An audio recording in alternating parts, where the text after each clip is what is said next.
같이 기도드리겠습니다.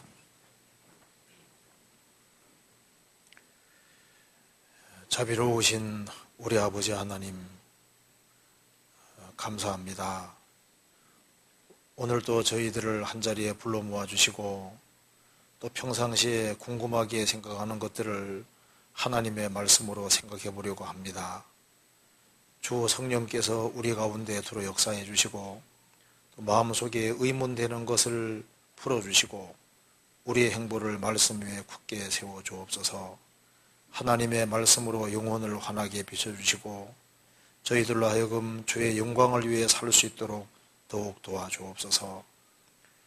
오늘 모든 시종 주 성령께서 함께해 주시고 도와주시기를 간절히 의지하오며 주 예수 그리스도 이름으로 기도하옵나이다. 아멘. 먼저 사도행전 15장을 찾으시겠습니다. 사도행전 15장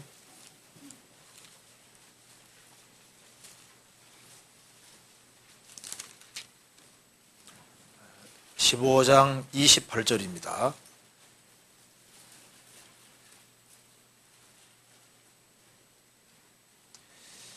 제가 읽겠습니다. 성령과 우리는 이 요긴한 것들 외에 아무 짐도 너희에게 지우지 아니하는 것이 가한 줄을 알았노니 우상의 제물과 피와 목매어 죽인 것과 음행을 멀리할지니라. 이에 스스로 삼가면 잘 되리라. 평안함을 원하노라 하였더라. 여기까지입니다. 오늘 질문이 아주 많이 나와 있는데요. 저번에 질문 받지 못한 것을 간단하게 설명드리고 그 다음에 이번에 새로 들어온 질문을 답을 해보도록 하겠습니다. 먼저 질문을 하기 전에 순대 먹는 거 문제, 그걸 가지고 질문을 해서 그걸 잠깐 답을 해주는 게 좋을 것 같아서 가지고요. 그걸 잠깐 말씀드리겠습니다. 여기에 사도행전 15장 28절부터 29절 말씀 속에 성령과 우리는, 이게 이제 성령과 우리는, 이 28절 이하 말씀은 성령께서 원하시는 겁니다. 성령과 우리는 이 요긴한 것들 외에 아무 짐도 너희에게 지우지 아니하는 것이 가한 줄 알아노니 이방인 중에 구원받은 사람들 중에 적어도 이것은 지켜야 되겠다, 이것은 삼가해야 되겠다, 그렇게 결정이 됐고 이 결정은 성령께서 하신 결정이라는 겁니다. 그래서 성령과 우리는 이 요긴한 것들 외에 아무 짐도 너희에게 지우지 아니한 것이 가한 줄 알았노니 우상의 제물과 피와 목매어 죽인 것과 음행을 멀리할지니라. 이에 스스로 삼가면 잘 되리라. 평안함을 원하노라 하였더라. 그래서 28절, 29절 이 말씀이 작정한 규례라고 했습니다. 그래서 16장 4절에 여러 성으로 다녀갈 때 예루살렘에 있는 사도와 장로들의 작정한 규례를 저희에게 주어 지키게 하니 이에 여러 교회가 믿음이 더 굳어지고 수가 날마다 더하니라. 사도와 예루살렘에 있는 사도와 장로들의 작정한 규례는 성령께서 결정하신 거다. 그래서 성령과 우리는 성령께서 간섭하셔서 그렇게 결정해 주신 겁니다. 그래서 예루살렘에 있는 사도와 장로들의 작정한 규례를 저희에게 주어 지키게 하니 이방인에게 주어 지키게 하니 그 작정한 규례가 구원을 받은 사람은 우상의 제물을 먹지 말고 피를 먹지 말고 목매어 죽인 거 먹지 말고 음행을 멀리할지니라. 그리고 이것에 스스로 삼가면 잘 되리라. 삼가하지 않으면 어떻게 된다는 얘기인 겁니까? 잘 안 되리라. 그래서 이제 주어서 지키게 하니 이에 여러 교회가 믿음이 더 굳어지고, 여기 교회가 사람이라는 걸 알 수 있죠. 믿음이 굳어지는 건 건물이 아니잖아요. 그래서 교회가 구원받은 무리가 교회입니다. 그래서 이 교회가 믿음이 굳어지고 수가 날마다 더하니라. 이게 이제 우상의 제물이 들어있고 피가 들어있습니다. 그래서 피를 먹지 말라고 하는 이것은 창세기부터 요한계시록까지 내용 속에 중요한 것으로 들어있습니다. 성경 한번 찾아봅시다. 여기에 창세기 9장 찾아봅시다. 창세기 9장. 노아 홍수 전에도 하나님께서 고기를 먹게는 하시되 피는 빼고 먹으라고 했습니다. 9장 3절. 무릇 산 동물은 너희의 식물이 될지라 채소같이 내가 이것을 다 너희에게 준수노라. 그러나 고기를 그 생명되는 피채 먹지 말 것이니라. 그러니까 노아 홍수 전에도 고기는 먹되, 노아 홍수 이후에도 고기는 먹되 피는 흘리고 먹으라고 말씀하셨습니다. 이리 되는 거죠. 최초의 아담 하와는 처음에 과일과 채소만 먹었다고 말하고 있습니다. 창세기 1장에 그렇게 나와 있죠. 근데 범죄한 이후에는 하나님께서 농사를 짓고 땀을 흘림으로 곡물을 먹도록 하셨습니다. 노아 홍수 이후에는 이제 과일과 채소, 곡물뿐 아니라 동물까지 먹되 피는 흘리고 먹어라. 피는 빼고 피는 땅에 쏟고 피를 흘리고 먹고 피채 먹지 말라고 말씀하셨습니다. 그리고 이제 모세 시대에 와서는 하나님께서 정한 동물과 부정한 동물을 구별하시고 정한 동물만 먹게 하셨지 않습니까? 그런데 이 모세부터 예수님 오실 때까지도 피는 반드시 쏟고 먹으라고 말씀하셨거든요. 그리고 이제 예수님이 십자가에 죽으시고 부활하신 이후에 이제 신약 시대에 와서는 다 먹으라고 돼 있어요. 왜냐하면 이 음식이라고 하는 것은 입으로 들어갔다가 마음으로 들어가는 게 아니라 뒤로 나가기 때문에 만물은 다 정하다고 하셨고 건강에 좋으면 먹어도 된다고 되어 있습니다. 그리고 이제 구약시대 때 정한 동물과 부정한 동물을 구별하신 것은 이제 이것은 거룩이 뭔지를 설명하기 위함이라고 설명이 되어 있고, 그래서 신약시대 때는 만물은 다 정하고 성경에 먹어도 된다고 되어 있어요. 그런데 이 신약시대에도 피는 성경에서 삼가라고 말씀했습니다.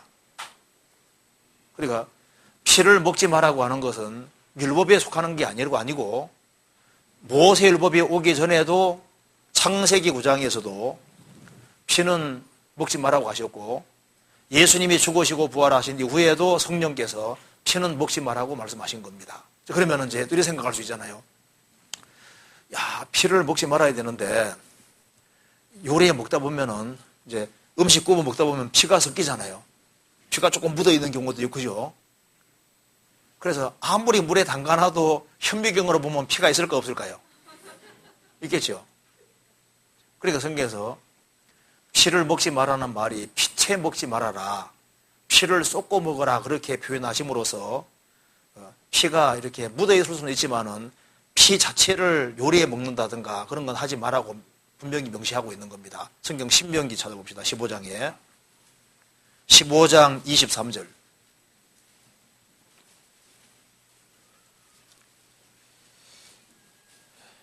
(15장 23절) 같이 읽어보겠습니다. 오직 피는 먹지 말고 물같이 땅에 쏟을지니라.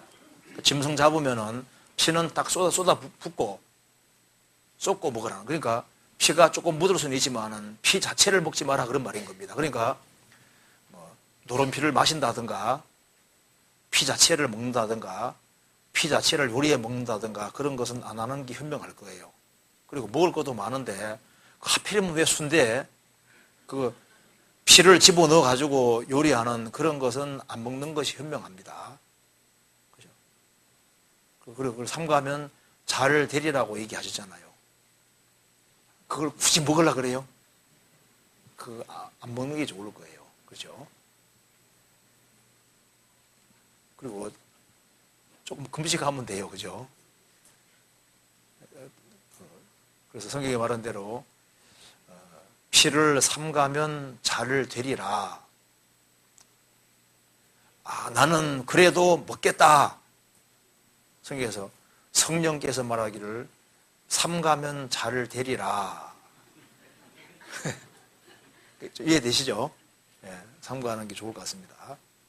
근데 순대 아직 피를 아예 안 넣고 한 것도 있을 수 있는데요. 그런 것은 일단 피를 집어넣어 가지고 하는 것은 일단 안 하는 게 좋을 거예요. 성경에 삼가라고 되어 있으니까요. 그렇죠? 예, 넘어가겠습니다. 그 다음에 예수님께서 회당장 야이로의 딸을 고쳐주시면서 누가복음 8장 56절에서는 그 부모가 놀라는지라 예수께서 경계하사 이 일을 아무에게도 말하지 말라 하시니라라고 기록되어 있습니다.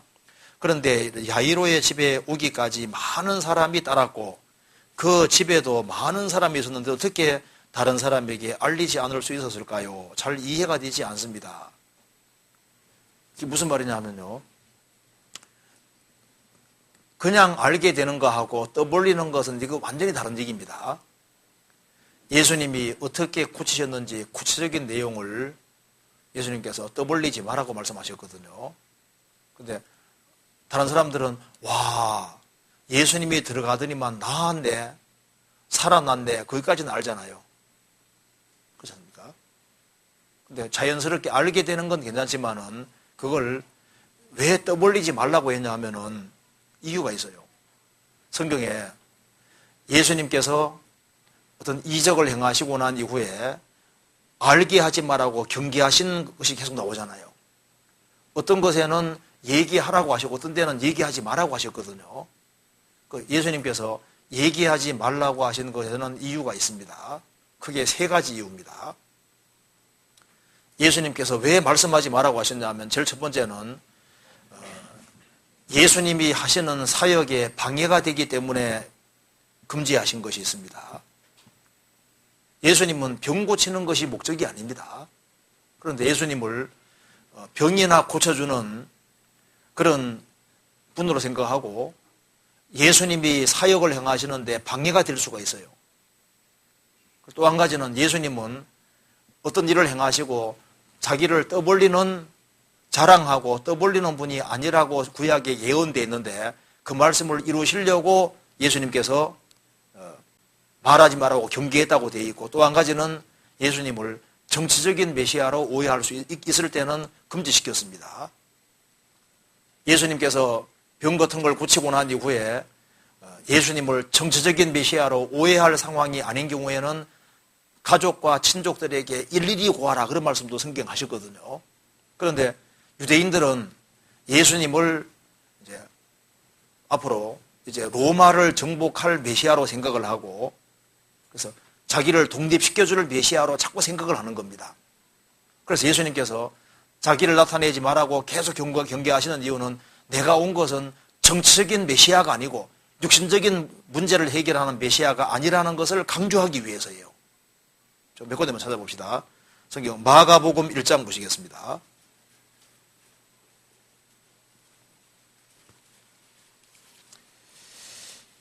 (1장) 40절.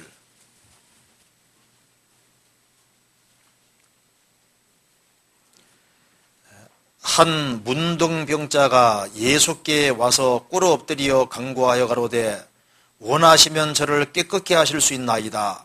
예수께서 민방히 여기사 손을 내밀어 저에게 대시며 가라사대 내가 원하노니 깨끗함을 받으라 하신대 곧 문둥병이 그 사람에게서 떠나가고 깨끗하여진지라.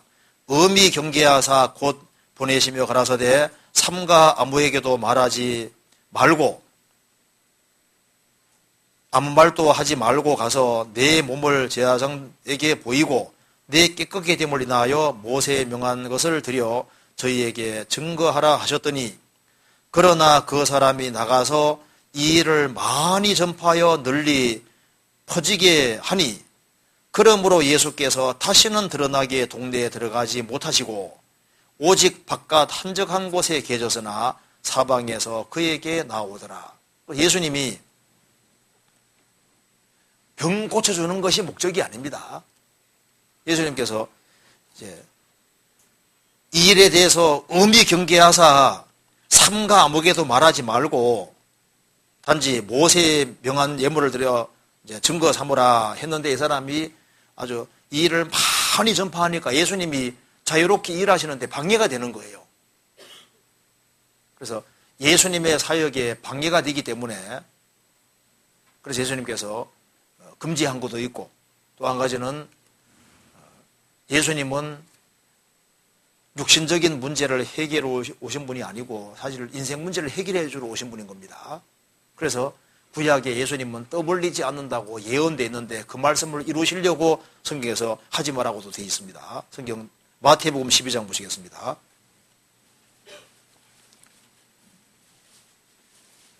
(12장) 16절 저희 병을 다 고치시고 말씀하셨습니다. 16절에 자기를 나타내지 말라 경계하셨으니 이유는 선지자 이사야로 말씀하신 바 보라 나의 택한 종 내 마음에 기뻐하는 바 나의 사랑하는 자로다. 19절 그가 다투지도 아니하며 들리지도 아니하리니 아무도 길에서 그 소리를 듣지 못하리라. 21절 끝에 함을 이루리 하심이니라. 예수님이 3년 반 동안 공생애 하는데 예수님은 다투지도 아니하고 들리지도 아니하고 자기 한 것을 떠벌리고 막 소리 크게 외치고 떠벌리지도 아니하고 예수님께서는 아버지 뜻을 묵묵히 행하시기 때문에 아무도 길에서 그 소리 듣지 못하리라. 예수님이 만일 정치적인 메시아하고 인기를 끌라고 하는 그런 목적이 있었다면은 뭐 하나 하고 하는데 막 어서 전파라고 막 이렇게 떠벌리게 할 수 있지 않습니까? 부추길 수 있지 않습니까? 예수님은 구약에 예언된 대로 그분은 아버지의 뜻만 행하기 위해 오신 분인 겁니다. 이제 그래서 예수님은 다투지도 아니하고 들리지도 아니하고 조용조용하게 일을 하시기 때문에 아무도 길에서 그 소리 듣지 못하리라. 함을 이루려 하심이니라. 이해되시죠? 그리고 또 한 가지는 회당장 야이로에 따라 살리고 난 이후에 이 사람이 회당장입니다. 그러니까 영향력이 상당히 큰 사람인 거예요. 이스라엘에서는 회당장 하면 굉장히 높은 사람이거든요. 그래서 이제 그 사람이 예수님 이제 병 고침 받고 난 이후에 이걸 떠벌리면 어떻게 될까요? 떠벌리면요. 드디어 우리가 원하는 메시아가 오셨다 하면서요.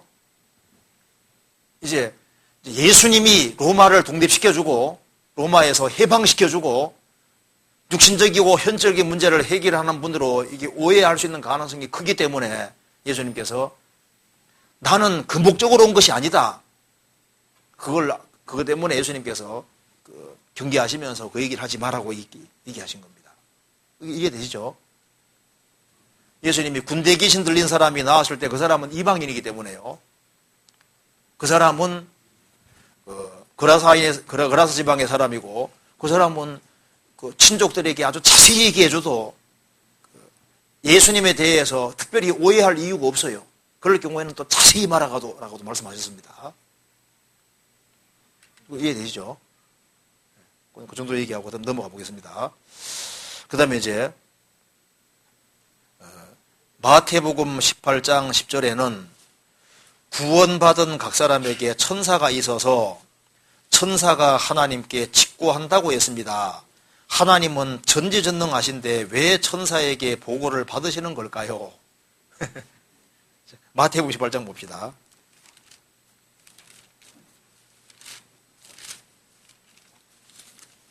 (18장) 10절 삼가 이 소자 중에 하나도 없인 여기지 말라. 너희에게 말하노니 저희 천사들이 하늘에서 하늘에 계신 내 아버지 얼굴을 항상 배웁느니라. 거지 나사로가 죽었을 때도 누가복음 16장 보면은 천사들에게 받들려 아브라함의 품에 들어가고 복수로 되어 있거든요. 우리가 구원받은 사람 배후에 천사가 한 명 있는 게 아니라 여러 명이 있는 것이 맞는 것으로 보입니다. 여기도 저희 천사들이 복수로 되어 있고 누가복음 10장에도 복수로 되어 있습니다. 천사들에게 받들려. 그러니까 구원받은 사람이 생각보다 많지 않기 때문에 하나님이 천사를 하나 보내놓은 게 아니라 천사를 여럿이 이렇게 보내놓은 것 같아요. 그래서 이 구원받은 사람들 배후에 천사들이 있고 그리고 천사들이 계속 보고를 하는 것이 맞다 그 말입니다. 주님은 다 하시는데 왜 그렇게 하시느냐? 하나님이 다 하시죠. 하나님 혼자 다 할 수도 있지 않습니까? 그런데 그렇게 하시는 이유가 있어요. 하나님이 다 하시면은 천사가 뭐하러 존재해요? 할 역할을 주시고 일을 주시는 거예요. 인간을 구원하는데도 하나님 다 할 수 있죠. 그런데 왜 우리에게 굳이 전하게 하시는 겁니까? 하나님께서는 다 할 수 있지만은 하나님은 겸손하신 분입니다. 그래서 어떤 사람 보면요, 아버지가 사실을 다 할 수 있지만은 자식들에게 할 수 있지만은 요거 저거 시키는 아버지가 있잖아요. 그래서 그 속에서 보람을 느끼게 만들어줍니다. 우리 회사에서도 어떤 사람은 탁월한 능력이 있지만 혼자 다 할 수도 있거든요. 그런데 일을 잘 분담해 줘서 보람을 느끼도록 하는 그런 일이 있을 수 있는 것처럼요. 하나님께서도 다 할 수 있지만은 우리에게도 역할을 분담해 주시고 우리 할 일을 주셔서 그래서 자기 하는 일에 보람을 느끼도록 그렇게 하시는 거예요. 그러니까 하나님께서 하나님만 하시는 일이 있고 인간이 할 수 있는 것을 부분적으로 하도록 역할을 주시는 거예요. 천사들도 마찬가지인 겁니다. 하나님은 아무의 도움이 필요 없습니다. 그래서 하나님을 도와드리려는 건 합당하지를 못해요. 하나님은 도움받는 분이 아니거든요. 근데 하나님은 하나님 혼자 할 수도 있지만은 자신들에게 하나님 앞에 자신을 드리는 사람들의 헌신을 통해서 일을 또 하시는 거예요. 그렇게 함으로써 상도 주시고 보람도 느끼게 하시고 그렇게 하시는 겁니다. 하나님께서는 천사를 만드셨고 만드신 목적이 구원받은 사람을 도와주게 하려고 만드신 거예요. 그러니까 천사는 처음부터 하나님이 구원받은 사람을 섬기라고 원래 만드신 겁니다. 사람이 구원받을 줄 아시기 때문에 구원받고 난 이후에 구원받은 사람들을 배후에서 섬기라고 처음부터 만들어내신 거예요. 성경 찾아봅시다. 히브리서 1장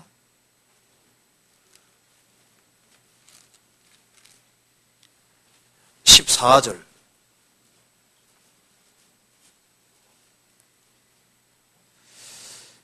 같이 읽어보겠습니다.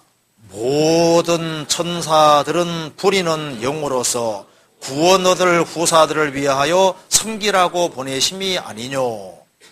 이게 일부가 아니라 모든입니다. 모든 천사들은, 우리 천사들은 하나도 예 없이 전부 다입니다. 모든 천사들은 하나님이 부려먹는 영이다.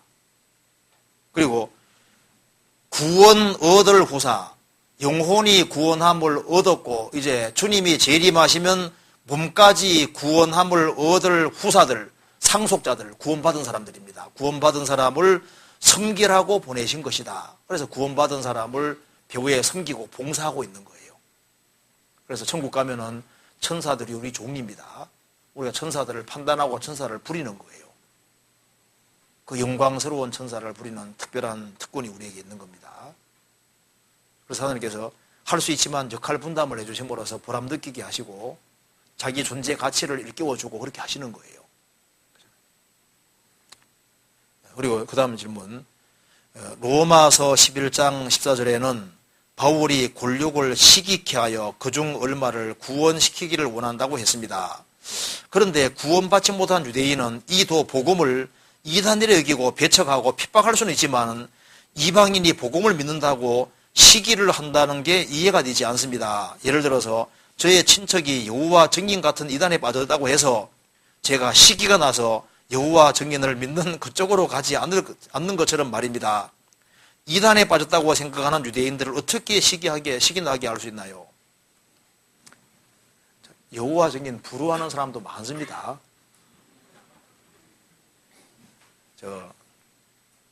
이게 이 질문은 아주 간단한 질문입니다. 왜 바울 사도가 이렇게 얘기했냐면 먼저 한번 찾아봅시다. 로마서 10장 보세요. 10장 19절.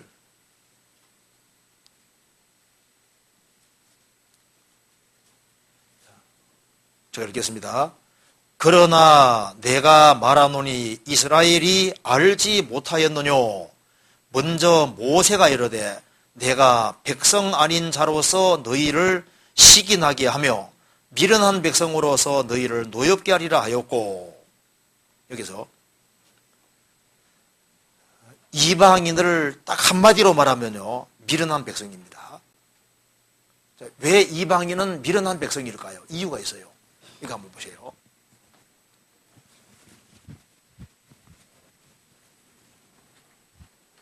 자, 유대인들은 구약 성경을 가지고 있습니다. 신약 시대 그리스도인은 구약 성경도 가지고 있고 신약 성경도 가지고 있잖아요. 그런데 이방인들은, 즉 구약도 없고 신약도 없는 이방인들은요, 한마디로 말해서 무식한 자들인 겁니다. 여기 보면은 미련한 백성이다 그래 되죠. 성경이 없으면요, 모든 것이 캄캄한 거예요. 유대인들은 구약은 가지고 있잖아요. 그런데 신약 가지고 최종 계시까지 가지고 있는 그리스도인들은 유태인들보다 훨씬 더 지혜로운 사람들인 겁니다. 우리가요, 이 성경을 배운다고 하는 게 이게 얼마나 놀라운 것인지 몰라요. 이방인들은 여기 말씀하기를 내가 내 백성 아닌 자로서 유대인들을 너희를 시기나게 하며 미련한 백성으로서 너희를 노엽게 하리라. 왜냐하면 하나님께서 미련한 이방 백성들로 하여금 신구약의 계시를 통해 확실하게 구원받게 하고 하나님이 그들에게 축복을 해주시잖아요. 축복을 해주시니까 이방인들이 잘 돼가거든요. 그리고 유대인이라 할지라도 아무리 봐도 하나님이 축복해 주시는 것이 맞다고 느껴지는 그런 일들이 많이 벌어지기 때문에 유대인들은 이방인을 개처럼 취급하는데 이방인들이 너무 잘 돼가고 아무리 봐도 하나님이 축복해 준다고 느껴질 수밖에 없는 그런 일들이 많이 벌어지니까 그 중에서 유대인들 중에도 뭐가 내가 좀 잘못 생각하는 것이구나 하는 걸 알고 이제 회개하고 돌이키는 그런 일이 계속 있어 오는 거예요. 그래서 여기에 로마서 11장 14절 보시겠습니다. 그래서 바울 사도가 이렇게 말했죠. 이는 곧 내 골육을 아무쪼록 시기나게 하여 저희 중에서 얼마를 구원하려 함이니라. 그러니까 이방인들이 구원받고 삶이 바뀌고 막 너무너무 큰 기쁨과 확신 속에 살아가면은 그걸 이단시하는 사람 있는 동시에 부러워하는 사람도 생기는 겁니다. 그렇잖아요. 그러니까 시기나고 그리고 동시에 부러워하는 사람이 생기는 거예요. 그리고 여기 믿는 사람도 마찬가지입니다. 믿는 사람도 자기는 쪼달리고 어려운데 구원 안 받은 이방인들이 잘 돼가면요, 구원받은 사람을 부러워하고 시기하고 질투하고 신앙은 조금 뒷전으로 하고 이방인처럼 해볼까 그런 마음이 생기는 사람이 있을 수도 있어요. 어떤 사람은 이제 동창생 모임에 갔습니다. 전도하러 갔거든요. 그런데 보니까 동창생들이 너무 잘 사는 거예요. 너무. 나는 새빵살이 하고 있는데 무슨 재테크니 뭐니 해가지고 막 빌딩도 몇 개고 뭐 잘 살고 있거든요. 그래서 전도하러 갔다가 전도 받아왔습니다. 일단 신앙을 조금 뒤로 해놓고 성경 써봅시다. 시편 37편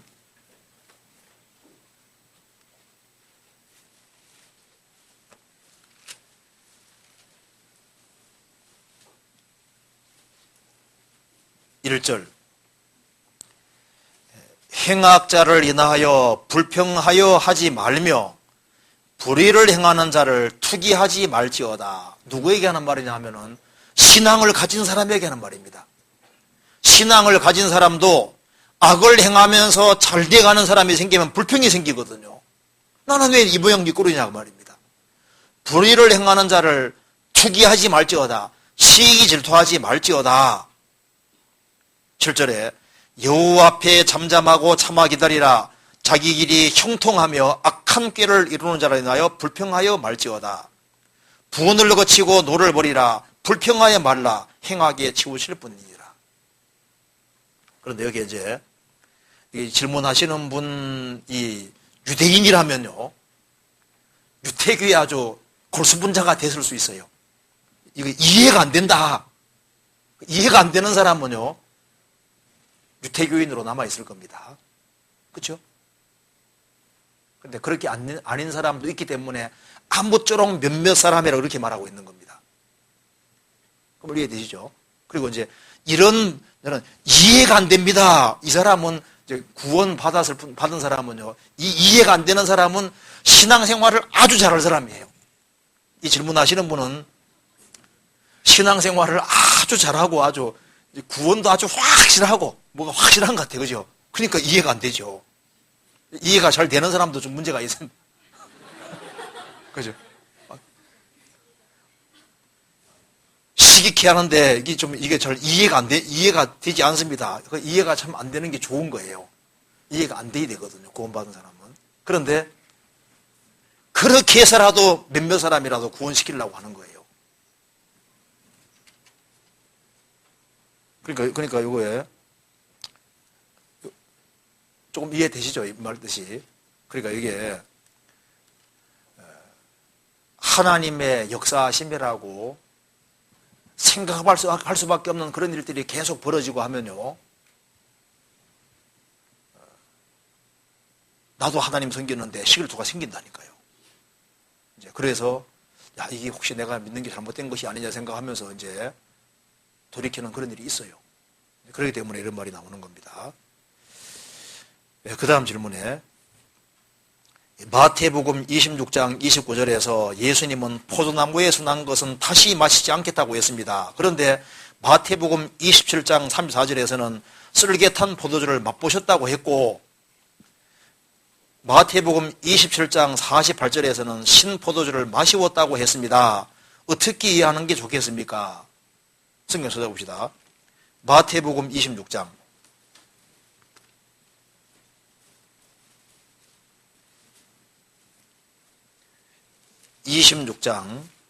29절.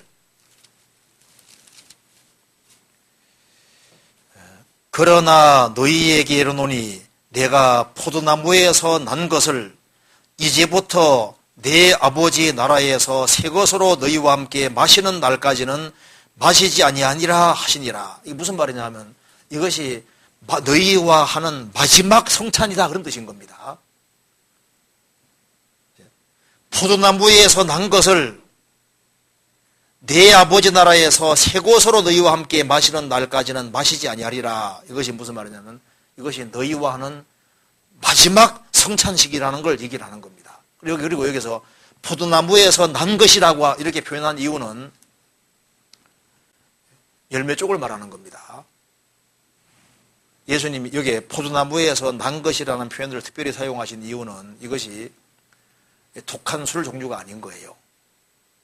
왜 그런 걸 알 수 있냐 하면 이거 잠깐 적고 찾아봅시다. 사사기 한번 찾아보세요. 사사기 이렇게 구분을 하고 있습니다. 사사기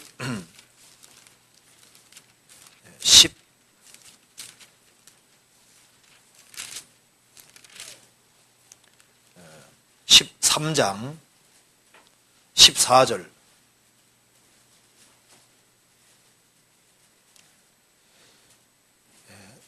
포도나무의 소산을 먹지 말며 포도주와 독주를 마시지 말며 구분시켜 놨죠. 포도나무의 소산을 먹지 말며 포도주와 독주를 마시지 말며, 포도나무의 소산은 열매 쪽을 말하는 거고, 그 다음에 포도주와 독주를 마시지 말며, 그리고 포도나무의 소산과 포도주와 독주를 구별시켜 놨습니다. 예수님께서 포도나무에서 난 것을 열매를 말하는 겁니다. 그래서 예수님께서 이 포도주를 만드셨을 때 독한 술을 만든 것이 아닐 겁니다. 그래서 헬라어에는 이 포도주와 포도즙 이거 구별이 안 돼 있거든요. 그런데 성경에서 보면은 예수님이 특별히 포도나무에 난 것이라는 표현을 사용한 걸 봐서 예수님께서 독한 포도주를 만들었다든가 그런 건 아닐 거예요. 열매 쪽을 말하는 겁니다. 그리고 이제 예수님께서 이것이 마지막 성찬식이라고 강조를 하신 겁니다. 그런데 여기 이제 질문이 포도나무에서 난 것을 안 마시겠다고 했는데, 이게 마태복음 27장 이런 말이 나온다 그 말입니다. 27장 찾아봅시다. 마태복음 27장 34절에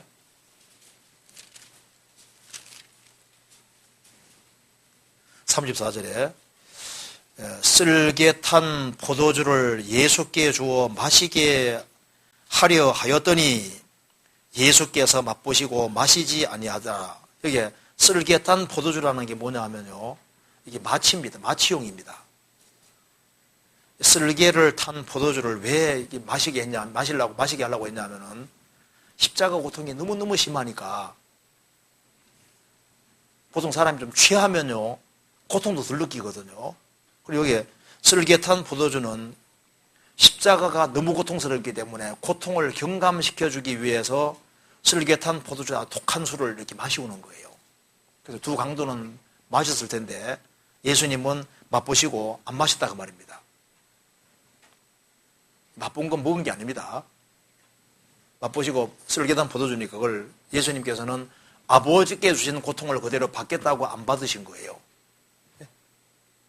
그리고 이제 예수님께서 이제 십자가에서 막 엘리 아마 살았다더니 하고 막 예수님께서 너무너무 고통스러워했고 십자가 위에서 예수님이 중한 고통 받으셨잖아요. 그래서 부담 못해 이제 해용에 찍어서 쓸개 탄 포도주지 않습니까? 포도주를 예수님 입에다 대어서 강제로 마시우겠다고 되어 있죠. 48절 27장 48절 그 중에 한 사람이 곧 달려가서 희융을 가지고 신 포도주를 머금게 하여 갈대에 꿰어 마시오거늘 그렇게 되어 있죠. 그러면 저게 예수님께 강제적으로 입에 집어넣어 가지고 숨모시게 만들어서 강제로 넘기게 만들었다 그 말입니다. 왜 예수님이 이걸 허락하셨냐 하면은 이유가 있어요. 시편 찾아봅시다. 69편 보세요. 시편 69편 보세요.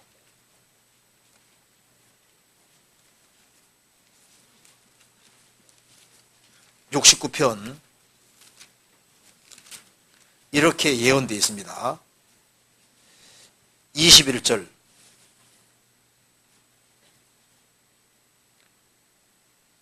저희가 쓸개를 나의 식물로 주며 가랄 때 어떻게 했습니까? 초로 마시워싸오니 이 포도주라고 하기는 어렵고 포도주가 완전히 발효가 다 돼서 완전히 초가 된 겁니다. 초. 왜 쓸개와 초를 마시웠냐 하면은 고통을 경감시켜 주려고 그렇게 했던 거예요. 그리고 예수님께서는 내가 목마르다 그렇게 말한 이유는 이 말씀을 이루시려고 그렇게 말씀하신 겁니다. 성경 찾아봅시다. 요한복음 19장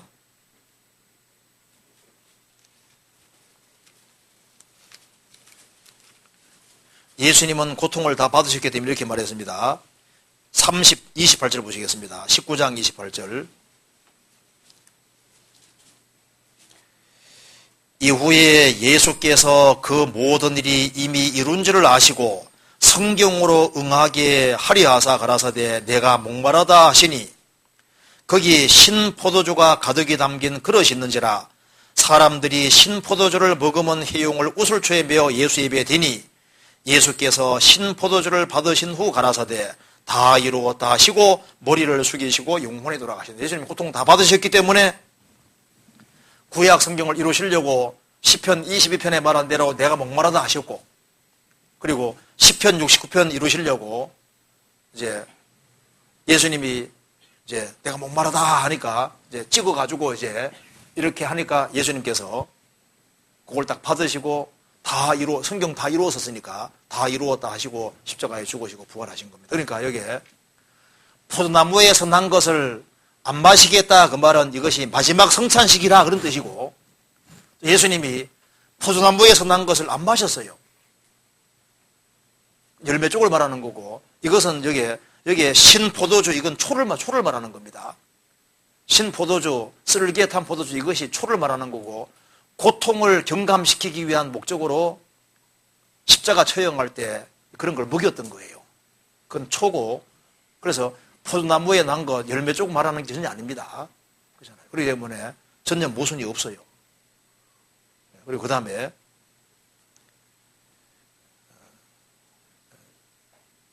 안녕하세요. 어느 구역에서 교제하는 자매입니다.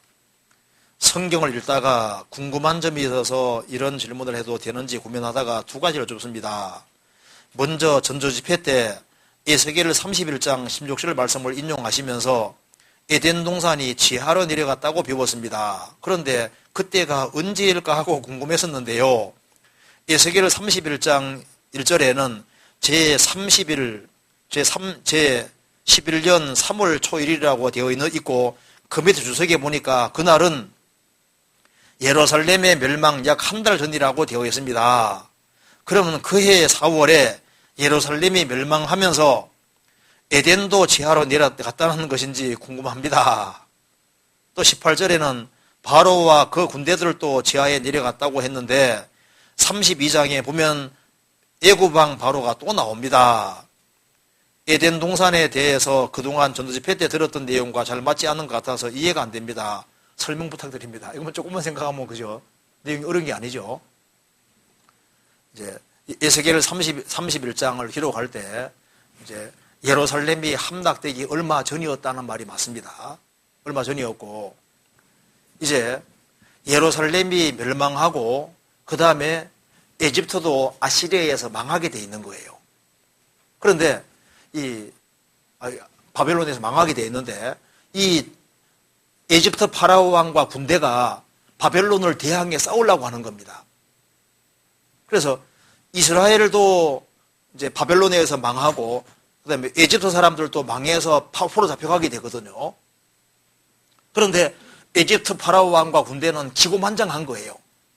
그래서 하나님께서 이제 예루살렘 멸망을 앞두고 예루살렘이 멸망하게 되고 그 다음에 에집트 파라오 왕과 군대도 망하고 음부에 내려갈 것을 말씀하시면서 그 옛날에 이 아시리아는 대제국인데 아시리아 대제국도 과거에 그렇게 교만하게 굴다가 하나님이 음부에 집어넣은 과거 사건을 얘기를 하고 그 다음에 그 이전에 에덴 동산의 모든 땅 속에 내려간 것을 얘기를 하면서 문맥 읽어보면은 에덴 동산은 땅 속에 이미 내려갔고 그 다음에 에집트 여기 이제 아시리아 군대도 이제 음부에 내려갔고 그건 이미 과거사인데 이제 그걸 예를 들면서 이 아시리아 여기가 망했는데 그것처럼 에집트 파라오 왕도 곧 망할 것인데 모르고 있는 겁니다. 그래서 이제 에덴 동산의 모든 것이 이미 과거에 내려간 것처럼 에집트 파라오 왕도 내려갈 것이다. 아직 내려간 게 아니에요. 그러다가 이제 그 뒤에 보면은 이제 느부갓네살 왕이 쳐들어와서 에집트도 아주 박살내버리고 포로 잡아가 버리는 겁니다. 그러니까 이게 문맥에서 전혀 이해 안 되는 게 아니라 완전히 맞는 얘기인 거예요. 에스겔 31장 한번 봅시다. 31장 보시면은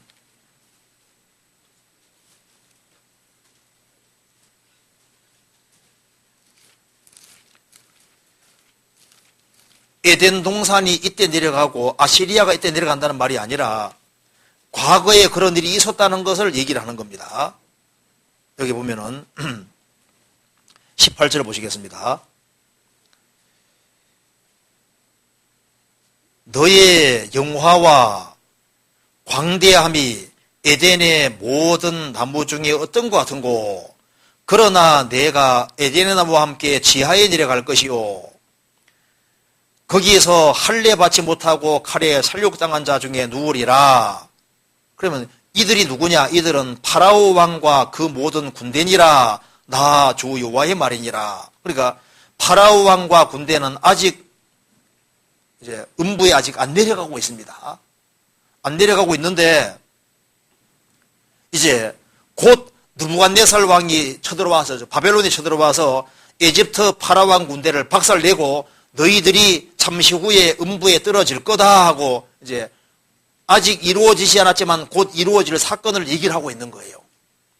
이제 그러면서 이제 과거 사건에 그 전에 옛날에 이런 일이 있었다고 설명해 주고 있는 겁니다. 16절에 내가 그로 구덩이에 내려가는 자와 함께 음부에 떨어뜨린데 열국으로 그 떨어지는 소리를 내어 진동하게 하였고 물 대임을 받은 에덴의 모든 나무 곧 레바논에 뛰어나고 아름다운 나무들로 지하의 주류를 받게 하였느니라.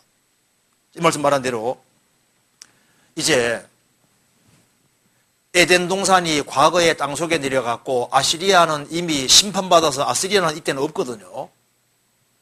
아시리아라는 나라는 이 당시에 벌써 음부에 다 내려갔어요. 이제 그걸 얘기를 하면서 보니까 아시리아 사람들이 보니까 아니 에집트가 우리보다 뭐 잘 나간 것도 없는데 굉장히 교만하거든요.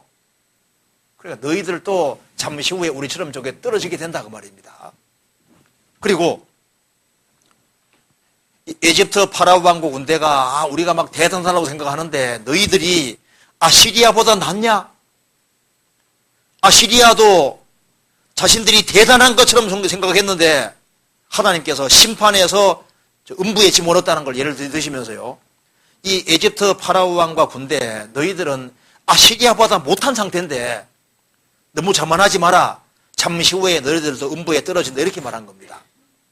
그러니까 이제 그 내용은 읽어보면 아주 간단한 내용입니다. 이거 이해되시죠? 그래서 이제 그 뒤에 32장에 에집트 파라오가 또 나오죠. 아직까지 음부에 들어간 상태가 아니라 그 뒤에 이제 바벨론 쳐들어와서 들어가게 되는 거니까 맞는 얘기인 거예요. 그죠? 그렇게 이해하면 되고, 그 다음에 우리 요즘 텔레비전에 가끔 나오죠. 싱크홀 얘기 들어보셨죠? 땅이 갑자기 확 가라앉잖아요. 고라당에 패여가시죠. 고라가 패여가니까 하나님이 땅을 그냥 딱 열어가지고 싹 집어넣어 버렸잖아요. 요즘 큰 구멍들이 갑자기 많이 생기지 않습니까? 그거 보면 정말 생각이 나잖아요. 싱크홀 같은 게 생겨서 갑자기 여기 나무들도 그냥 싹 들어가 버리고, 그죠? 그리고 아주 굉장히 깊은 홀들이 생깁니다. 확 들어가잖아요. 그런 것처럼 그런 거 보면은, 야, 과연 고라당의 폐역이 정말 실감 나는 겁니다. 고라당들이 폐역할 때 하나님이 땅을 딱 열어서 그냥 싱크홀을 만들어가지고 그냥 싹 집어넣어 버리잖아요. 그런 거 보면은, 에덴 동산의 모든 곳 하나님 싱크홀을 만드는 식으로 싹 열어면 그냥 싹 내려가게 할 수 있잖아요. 그죠? 그거 보면 또 무적행도 생각이 나요. 여기 마귀를 집어넣는 무적행 그냥 싹 내려가 버리잖아요. 그 무적행 바닥 없는 구덩이에 툭 떨어지거든요. 네. 그 둘째 질문. 다니엘서 12장 1절 말씀에 그때 내 민족을 호위하는 대군 미가엘이 일어날 것이요 또 환란이 있으리니 이는 계곡 이래로 그때까지 없던 환란일 것이며 그때 내 백성 중에 무릇 책에 기록된 모든 자가 구원을 얻을 것이라는 말씀을 보면 미카엘 전사가 전쟁을 치른 이후에 휴거 사건이 있다는 말씀 같습니다. 또 2절에 땅의 티끌 가운데에서 자는 자 중에 많이 깨어 영생을 얻는 자도 있겠고 수욕을 받아 무궁인 복을 물 자도 있을 것이라고 말씀하고 있어서 1절 말씀이 아마겟돈 전쟁 이후 유대인 14만 4천 명에 대한 구원을 말씀하는 것으로 보기 어려울 것 같은데요. 다니엘서 12장 1절 2절 말씀이 원래 어떻게 이해하는지 설명 부탁드립니다. 이 내용 아주 간단한 내용입니다. 잠깐 찾아봅시다. 다니엘서 12장 봅시다. 제가 간단하게 설명드려 보겠습니다. 여기 한번 보시죠. 12장 1절. 여기 1절에 그때가 언제냐 하면은 여기 다니엘서 12장 40절 마지막 전쟁 때입니다. 그때 7년 혼란입니다. 그 7년 혼란 때 그 말입니다. 마지막 때에 내 민족을 호위하는 대군은 천사장입니다. 여기에 군은 천사를 말하는, 군인 천사를 말하는 거고 대군은 천사장을 말하는 겁니다. 그때 내 민족, 이스라엘 민족을 호위하는 천사장 미카엘이 일어날 것이요. 또 환란이 있으리니 이는 개국 이래로 그때까지 없던 환란일 것이며, 자, 개국 이래로 이스라엘 역사가 시작된 이래로 없는 환란이다. 그래서 여기에 7년 환란이라는 것이 있는데 7년 환란은 개국 이래 이스라엘 역사가 시작된 이래 그때까지 없던 환란이다. 그러니까 전무후무한 환란인 겁니다. 그래서 이 7년 환란을 다른 말로 하면은 야곱의 환란입니다. 야곱의 환란되고 역사 속에서 전혀 넘는 가장 큰 환란이 벌어지게 됩니다. 잠깐 찾아봅시다. 예레미야 30장 보시겠습니다.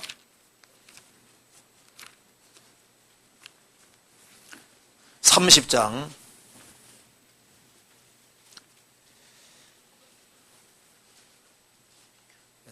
4절에 보시겠습니다.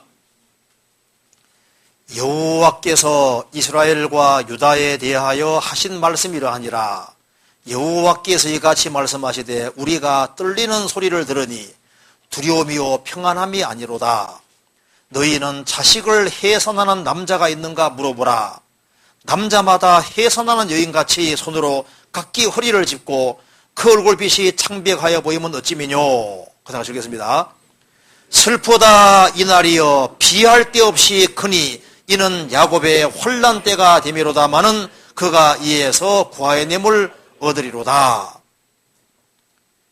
슬프다 이날이여 비할 데 없이 크니 비교할 수 없는 가장 큰 혼란인데 이는 야곱의 혼란 때가 되미로다. 그러니까 7년 혼란은 무슨 혼란입니까? 야곱의 혼란 때입니다. 이스라엘 민족이 역사 속에서 가장 큰 혼란을 당하는 데인데, 그래서 예수님께서 이것은 창세 이후로 없던 혼란이라고 말씀하셨습니다. 그런데 이제 7년 혼란 끝에 유대인들이 기적적으로 이제 건진받아서 천년왕국에 들어가게 되는 겁니다. 예수님께서도 마태복음 24장에서 이스라엘에게 개국 이래로 없던 혼란이 벌어진다고 했습니다. 성경 찾아봅시다. 마태복음 24장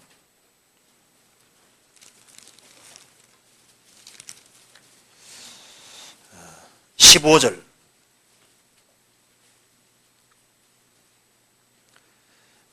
그러므로 너희가 선지자 다니엘의 말한 바 멸망에 가증한 것이 거룩한 곳에 선 것을 보거든 읽는 자는 깨달을진저. 이 말씀이 7년 혼란 중반기입니다. 7년 혼란 중반기가 되면은 여기 적그리스도가 자기를 보여 하나님이라고 하고 7년 혼란 중반기 때 적그리스도가 자기를 보여 하나님이라고 하면서 예루살렘 성전에서 제사 예물을 드리게 되는데 중반기 때 제사 예물을 금지시키고 여기다가 적그리스도의 우상을 세우는 겁니다.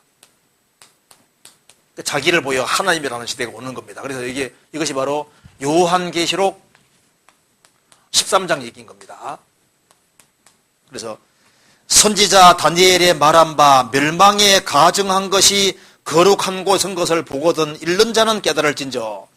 그래서 7년 혼란 중반기 전에 예루살렘 성전이 세워지고 이스라엘은 제사 예물을 드리다가 중반기 때 되면 제사 예물을 폐지시켜버리고 적그리스도가 자기를 보여 하나님이라 하고 여기다가 적그리스도 우상을 세우게 되는 거예요. 그걸 보거든 읽는 자는 깨달을진저. 그때 무조건 도망가라고 하신 겁니다. 왜냐하면 이 사람이 죽게 됐다가 살아나는데 그때 이 사람 속에 마귀가 들어가는 겁니다. 예수님은 하나님이 사람이 되신 분이고 적그리스도는 사탄이 화신이 되는 거예요. 그래서 이 사람이 거의 죽게 됐다가 살아날 때 이 속에 마귀가 들어가기 때문에요. 유대인들을 지구상에 박멸하려고 합니다. 없애려고 하기 때문에 유대인들은 도망가서 사는 거예요. 그래서 AD 70년에 유대인들이 도망간 것처럼 7년 혼란 속에서 도망가야 되는 겁니다. 그래서 16절에 그때 유대에 있는 자들은 산으로 도망할지어다. 지붕 위에 있는 자는 집 안에 있는 물건을 가지러 내려가지 말며 밭에 있는 자는 겉옷을 가지러 들여 들어오기지 말지어다. 이 그날에는 아이 벤 자들과 젖먹이는 자들에게 화가 있으리로다. 아이 벤 자들, 젖먹인 자는 도망가기 어렵잖아요. 그래서 70년 때도 그랬고 앞으로도 그렇다는 겁니다. 그래서 20절에 너희의 도망하는 일이 겨울에나 안식일이 되지 않도록 기도하라. 왜냐하면 이스라엘도 겨울은 추워요.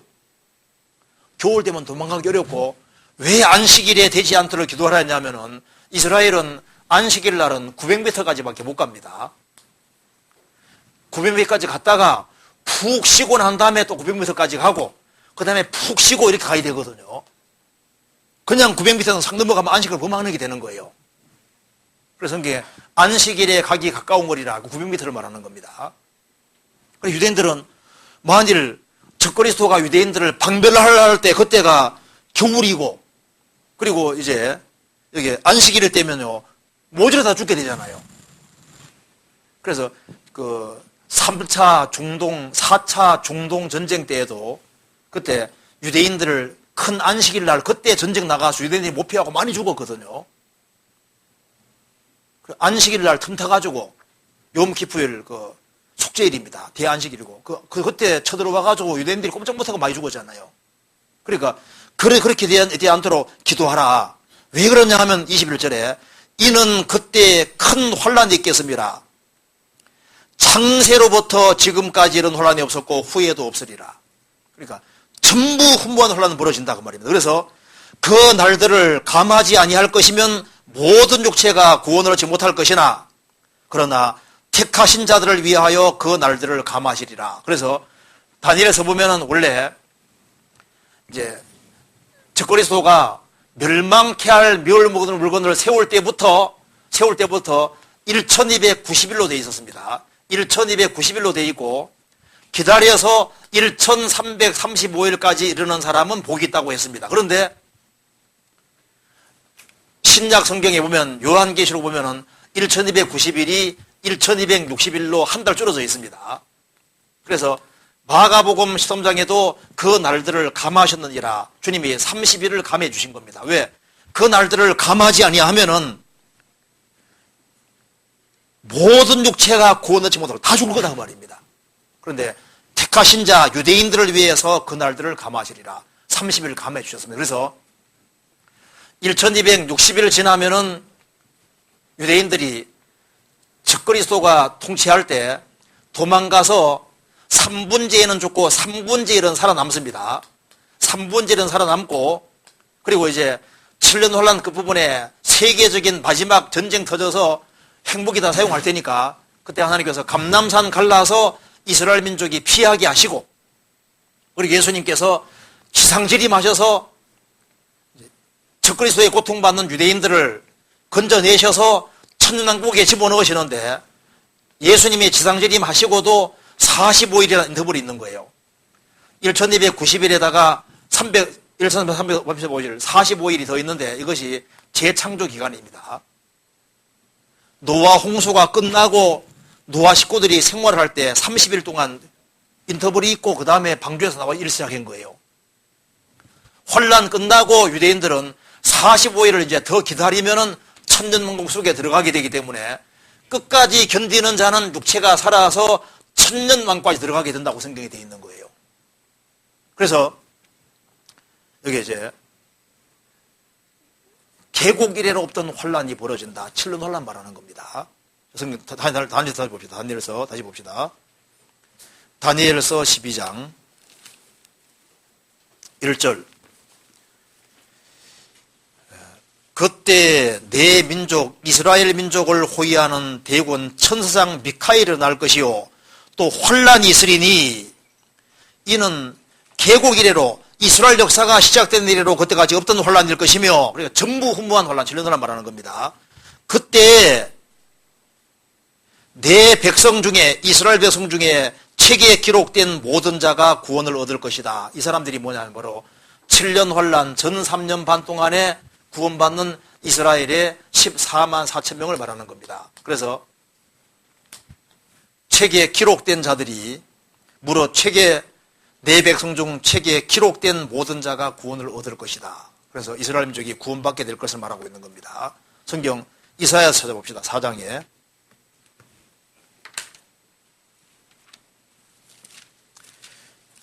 이사야 4장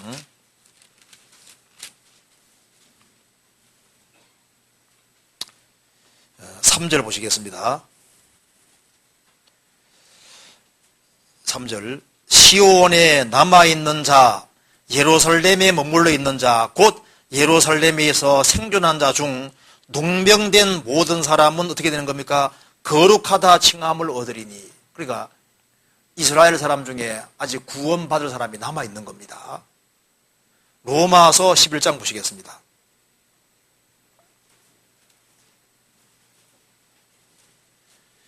로마서 11장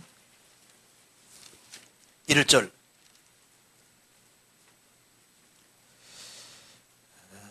그러므로 내가 말하노니 하나님이 자기 백성을 버리셨느뇨? 그럴 수 없느니라. 나도 이스라엘인이요 아브라함의 씨에서 난 자요 베냐민 지파라. 하나님이 그 미리 아신 자기 백성을 버리지 아니하셨나니 너희가 성경이 엘리야를 가르쳐 말한 것을 알지 못하느냐? 저가 이스라엘을 하나님께 송사하되 주여 저희가 주의 선지자들을 죽였으며 주의 제단들을 헐어버렸고 나만 남았는데 내 목숨도 참나이다 하니 저희에게 하신 대답이 무엇이뇨? 내가 나를 위하여 바알에게 무릎을 꿇지 아니한 사람 7천을 남겨두었다 하셨으니 그 다음에 읽겠습니다. 그런즉 이와 같이 이제도 은혜로 택하심을 따라 남은 자가 있느니라 그랬죠.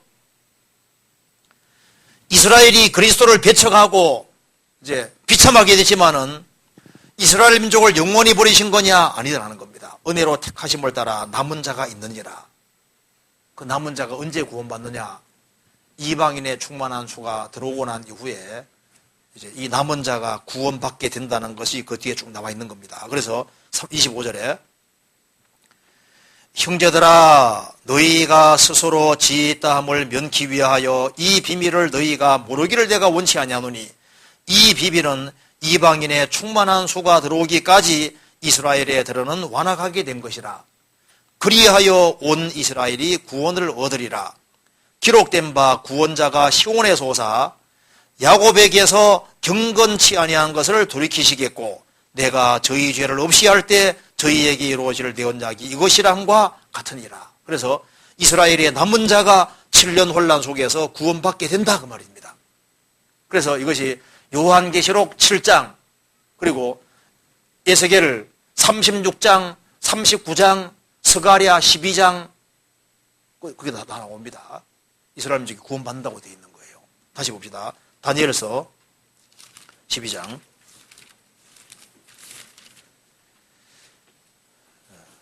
1절 그때 내 민족을 호위하는 천상 대대군 천상 미가엘이 일어날 것이요 또 환란이 있으리니 이는 계곡이래로 그때까지 없던 환란일 것이며 야곱이 환란됩니다. 어린 양집 야곱이 환란됩니다. 그때에 내 백성 중에 무릇 책에 기록된 모든 자가 구원을 얻을 것이다. 이스라엘 14만 4천 명이 구원된다는 겁니다. 환란 속에서.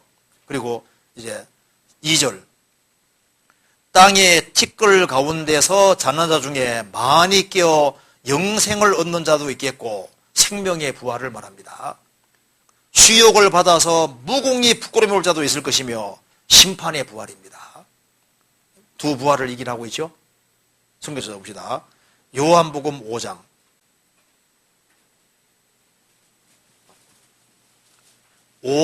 28절 29절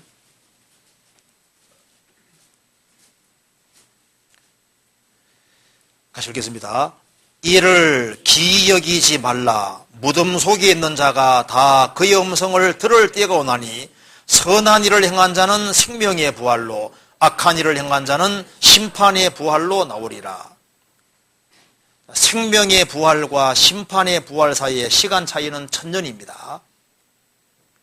다니엘서에도 12장에도 분명히 말씀하기를 땅의 티끌 가운데 자는 자 중에 많이 끼어 영생을 얻는 자도 있겠고 욕을 받아서 무궁히 부끄러움 잡아 있을 것이다. 심판의 부활과 생명의 부활, 두 부활이 있다는 겁니다. 그래서 이렇게 되는 겁니다. 이것을 성경에서 생명의 부활을 첫째 부활이라고 하는데요.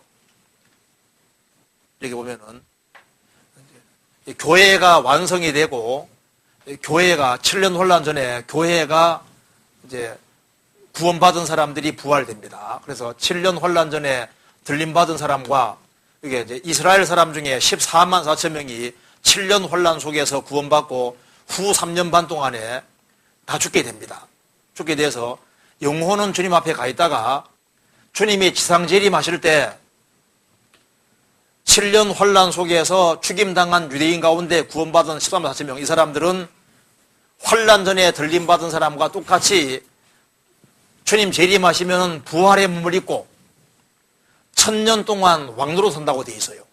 그러니까 여기 첫째 부활은 어디까지 첫째 부활이냐 하면은 공중 재림 때 들림받은 그리스도인들과 7년 혼란 속에서 전 3년만 동안에 구원받은 13만 4명, 이 사람이 죽임당하고 예수님 재림하실 때 이 사람들도 똑같이 몸이 부활돼서 1000년 동안 왕노로 사는데, 그러니까 7년 환란 천년왕국 전에 부활하는 모든 사람은 첫째 부활이고 생명의 부활인 겁니다. 그리고 이제 나머지 구원받지 못한 사람은 천년왕국 끝날 때까지 부활이 안 되더라고 돼 있어요. 그래서 이제 천년왕국이 끝나고 난 이후에 역사 속에서 구원받지 못한 모든 사람은 음부에 가 있는데, 음부에는 영혼을 끄집어내시고, 그리고 하나님께서 육체를 끄집어내셔서 영혼 육체를 재결합해서 행한 대로 심판하고 불못에 집어넣는데, 그것이 둘째 부활이고 심판의 부활이고 그리고 무궁히 수욕받는 부활이다 그 말입니다. 이 말 이해되시죠? 자, 다니엘서 12장 다시 봅시다. 그리고 3절에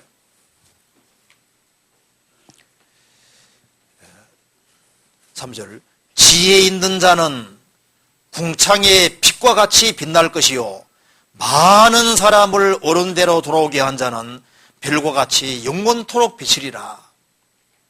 인생이 해야 될 일이 뭐냐? 많은 사람을 옳은 대로 돌아오게 한 자는 그 영혼을 건져야 될 것을 말씀하고 있는 겁니다. 그러니까 여기에 지금 여기 질문하신 분은 성경을 잘못 알고 있는 겁니다. 요 내용 이해되시죠? 요 내용을 얘기하는 거예요. 그래서 여기에 지금 이스라엘 역사 속에서 이스라엘 사람에게 있을 것을 지금 말하고 있는 겁니다. 그렇게 이해하면 되겠습니다. 그리고 그 다음 질문. 이건 넘어가도 되겠죠? 예, 그 다음 넘어가 봅시다.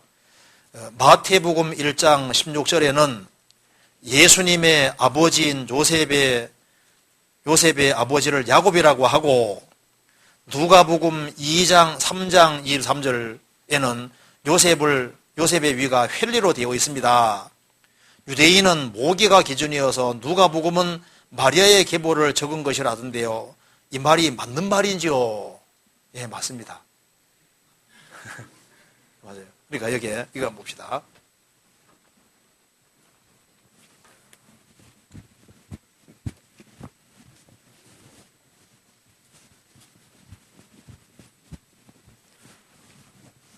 사복음서를 보면은 예수님이 있으면은 예수님을 네 각도로 설명을 해주고 있습니다. 그래서 건물을 볼 때 사방에서 봐야만 건물을 모습을 정확히 알 수 있는 것처럼 예수님을 네 모습으로 비춰주고 있습니다. 그래서 마태복음은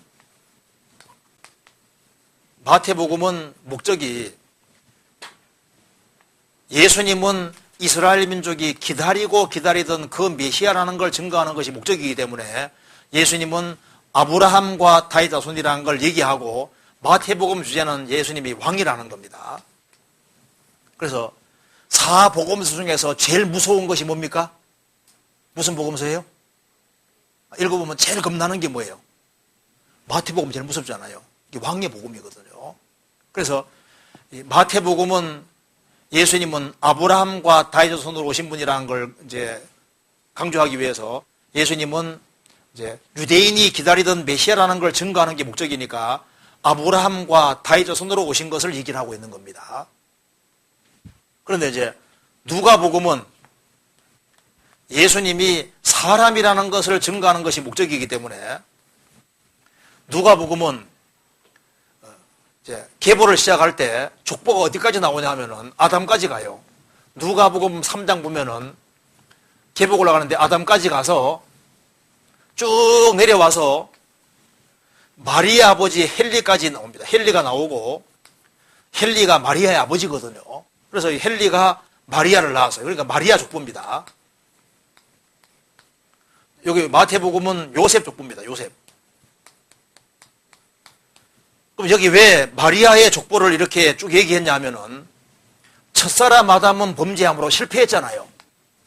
그래서 아담의 위는 하나님이라 했습니다. 그래서 첫사람 아담은 실패했는데 여자의 손으로 오시는 예수님은 아담이 실패한 것을 회복하시는 분이라는 것을 얘기하고 아담이 사람이었던 것처럼 예수님은 완전한 사람으로 오셔서 아담이 실패한 것을 회복시키는 분이라는 것을 얘기하는 게 목적이니까 족보가 아담까지 가는 겁니다.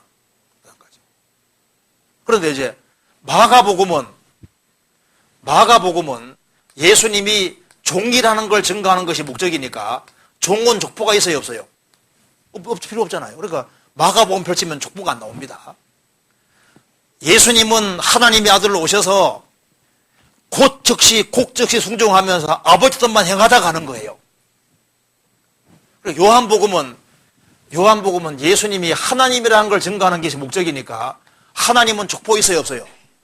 족보 없잖아요. 그러니까 요한복음 시작이 뭡니까? 태초에 말씀이 계시니라. 이 말씀이 하나님 관계에 있으니 이 말씀은 곧 하나님이시니라. 요한복음 처음 시작이 하나님이고 과정이 전부 다 하나님이고 끝에도 하나님이잖아요.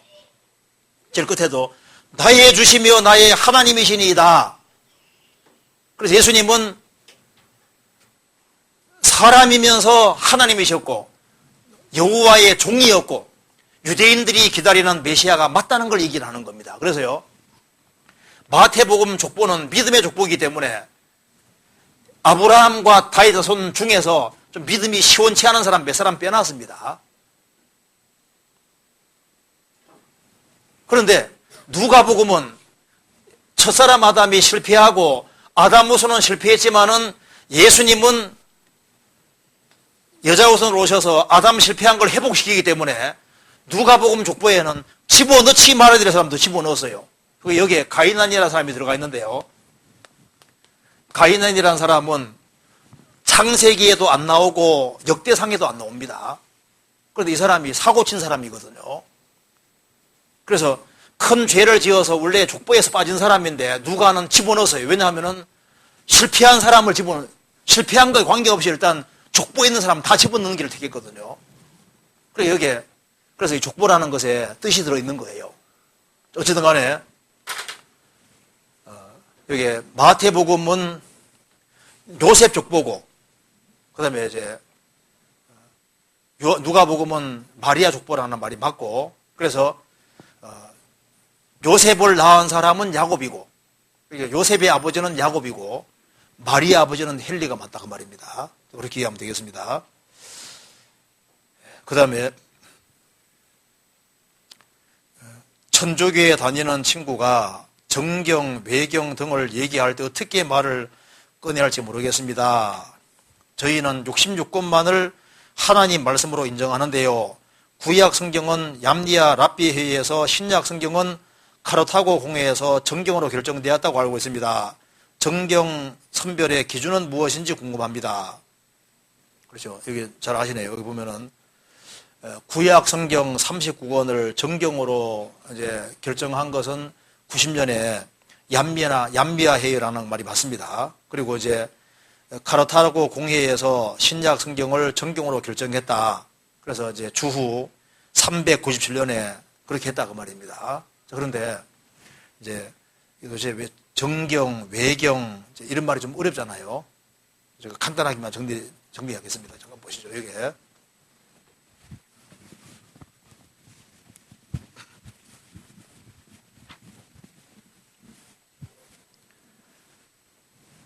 보면은 예수님 오시기 1500년 전부터 해서 예수님 오시기 400년 전까지 기록된 것이 구약이고, 예수님 오시고 난 이후에 AD 50년에서 100년 사이에 기록된 것이 신약입니다. 정확히는 AD 96년에 요한계시록까지 기록이 됐습니다. 그런데 이제 외경은 이게 이 신약과 구약 성경을 가리켜서 정경이다 이렇게 말합니다. 발을 정자 써서 정경이다, 캐논이다, 하나님의 영감 기준에 맞다 그런 뜻입니다. 그리고 이제 요 400년 사이에 신구약 성경 기록되는 사이에 기록된 책이 있는데 이걸 가리켜서 외경이다 이렇게 말합니다. 왜 외경이라는 바깥에서 쓰냐면은 내용은 좋은데 하나님의 영감 기준에는 벗어나 있고 누가 봐도라도 하나님의 말씀이 아닌 건 확실하기 때문에 이제 성경은 아닌데 읽어보면 교훈적인 내용은 많이 있거든요.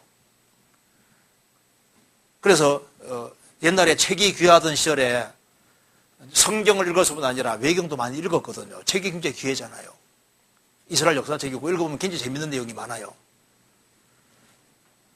그리고 이제 신구약 성경이 기록되고 난 이후에 이제 엉터리 책들이 또 나옵니다. 이걸 가지고 위경이라 위경. 거디 위자 써서 위경이다. 그러니까 이제 신구약 성경은 정경, 신구약 성경 기록되는 사이에 기록된 건 외경. 신구약 성경이 기록된 이후에 그 이제 거짓된 책들이 좀 있거든요. 그걸 위경이라 하는데 위경 중에 요즘 이제 많이 떠드는 것이 도마복음. 그다음에 이제 이런 음식 쓰는 도마 말고 사람 이름 도마복음. 그다음에 이제 유다복음 이런 거 나오는데 이게 다 위경입니다. 뭐 바울 묵시록, 베드로 묵시록 책이 또 많아요. 네. 그래서 이제 구별되죠. 정경, 외경, 위경 이렇게 구별되는 겁니다. 구별되는데 이제 우리가 좀 알아야 될 것이 있는데요. 이 구약 성경과 신약 성경은 스스로가 하나님의 말씀인 걸 스스로 증거하고 있습니다. 하나님이 만든 꽃과 사람 만든 꽃이 다르잖아요. 자, 사도들이 신약 성경을 기록하고 사도에게 배운 사람들을 가리켜서 속사도라고, 속사도, 이어를 속사 써서 사도에게 배운 사람들 속사도라 그리고 속사도에게 배운 사람들을 보통 교부다 이렇게 말하는 교부라고 말하는데요. 신구약 성경이 기록되고 난 이후에 속사도들, 교보들이 쓴 책도 많은데 수준이 갑자기 뚝 떨어집니다. 무슨 얘기 되죠? 그러니까 신구약 성경 자체는 이 하나님의 감동으로 읽기 때문에 쉽게 말하면 딱 누가 딱 대도 딱 들어보면 이거는 모차르트가 했다고 베토벤을 알 수 있는 것처럼요. 하나님의 감동으로 기록된 거하고 인간이 쓴 책하고는 수준이 그냥 확 차이 나는 거예요. 그래서 철수가 작곡한 거하고 베토벤 작곡한 거 다르잖아요. 그래서 이제 이 초대교회 당시에도 구약 성경이 다 기록되어 있었기 때문에 구약 성경을 가지고서 전도 다 했던 거예요.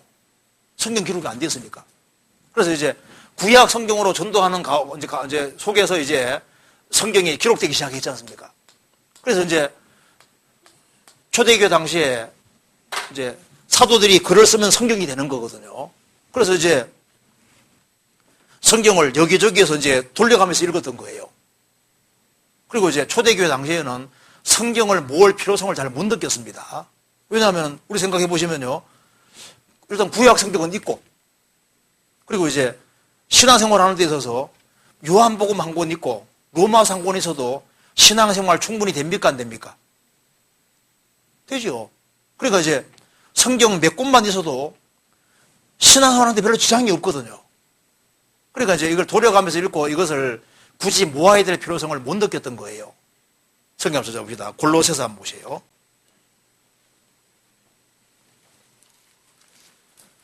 골로새서 4장 보시겠습니다.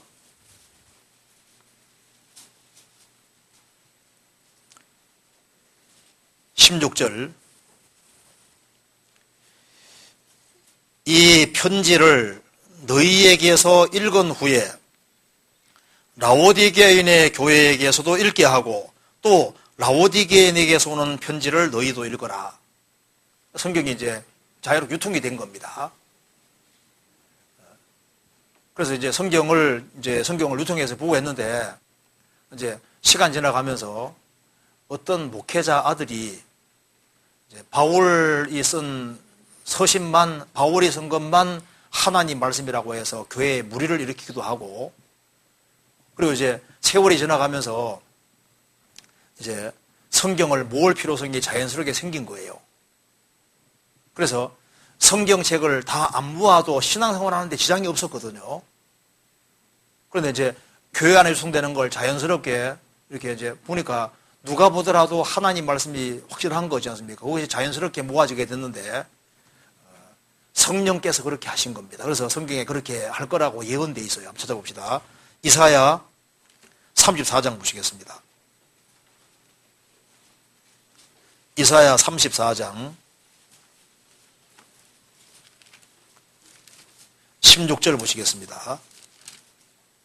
한번 같이 읽어보겠습니다.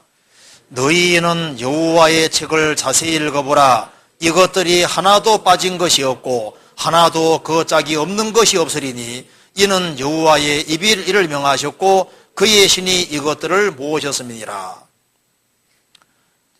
어떤 사람은 얘기합니다. 이거 얼른 읽으면 짐승짝 말하는 줄 아는데 짐승짝을 말하는 것이 목적이 아닙니다. 자세히 읽어보면 이렇게 되어 있어요. 이사야 34장 16절 말씀이 이런 내용입니다. 여기 이제 하나님께서 에돔이란 나라가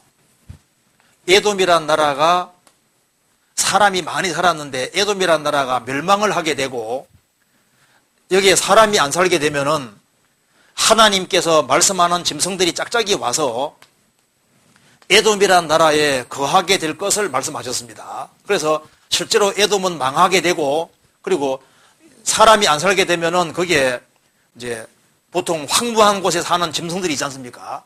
짝짝이 와서 실제로 거하게 됐거든요. 그걸 말씀하시면서 너희는 여호와의 책을 자세히 읽어보라. 하나님께서 에돔이란 나라를 심판하고 난 다음에 에돔이란 나라에 하나님이 말씀하신 대로 짐승이 짝짝이 다 제자리에 와 있는 것처럼 너희는 여호와의 책을 자세히 읽어보라. 하나님이 에돔을 심판하시고 에돔이란 나라에 흩어져 있는 짐승들이 와서 여기에 딱딱 제자리에 여기 있게 하는 것처럼 여호와 책을 읽어보면은 짐승들이 짝짝이 와 있는 것처럼 이 책에도 하나님께서 각각의 다른 시대에 걸쳐서 하나님이 말씀을 내려주셨는데 말씀 내려주신 분이 하나님이시고 이것을 모아서 제자리에 다 있게끔 하신 분도 하나님이시기 때문에 읽어보면은 성경에 예언한 대로 짐승들이 다 와 있는 것처럼 하나님이 내려주신 말씀이 그대로 다 와 있어서 이 앞뒤가 착착 맞게 되어 있을 거다 그 말입니다. 그래서 다 모으고 보니까 진짜 딱 창세기부터 요한계시록에 딱 맞는 거예요. 그래서 말씀을 내려주신 분이 하나님이시고 모으신 분이 하나님이신데 하나님이 그렇게 할 거라고 예언하신 겁니다. 그래서 에돔이란 나라에 대한 예언이 이루어졌고 짐승도 그대로 와 있는 것처럼 하나님 말씀도 꼭 그와 같이 되어서 완벽하게 제자리에 딱 와 있는 거예요. 그래서 로마 가톨릭에서도 이 외경을 하나님 말씀으로 사용하지 않았습니다. 좋은 책으로는 읽었지만은 이것을 하나님 말씀으로 집어넣지는 않았는데 종교개혁이 나고 난 이후에 트리엔트 공회의 때 그때 처음으로 성경으로 집어넣은 거예요. 그러니까 그것도 1546년입니다. 그러니까 로마 가톨릭에서도 이 외경을 제2의 성경이라고 해서 집어넣은 때가 언제냐면은 이게 트리엔트 공회의 때 이때 처음으로 가톨릭이 집어넣은 거예요. 이게 정말 성경 하나님 말씀이라면은 처음부터 집어넣어야죠.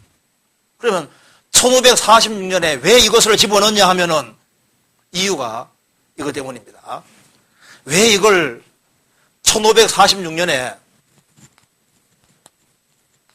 이걸 왜 집어넣냐 하면은 종교개혁이 1517년에 나고 많은 사람이 개신교도가 되니까 제일 문제된 것 중에 하나가 바로 이겁니다. 연옥. 천국과 지옥 사이에 연옥이 있다고 가톨릭은 가르쳐 왔거든요. 그런데 성경에는 연옥이 없어요. 그래서 연옥이라는 것이 있을 가능성이 있다고 처음으로 말한 사람이 아우구스티누스고, 아우구스티누스. 어거스틴이 이제 연옥이 있을지도 모른다 그렇게 하고, 이제 교황 그레고리 1세, 그레고리 1세가 이제 이 사람이 교황제도 처음 만든 사람입니다. 590년에 교황제도를 만든 사람인데 이 사람이 연옥이 있다고 한 거예요. 그래서 이제 중세 때 대대로 천국과 지옥 사이에 연옥이 있다고 가르쳐 왔는데 종교개혁하고 난 이후에 연옥이 어딨냐 하니까 성경이 없거든요. 그래가지고 국려지책으로 트리엔트 공회의 때 이때 처음으로 외경을 집어넣은 겁니다.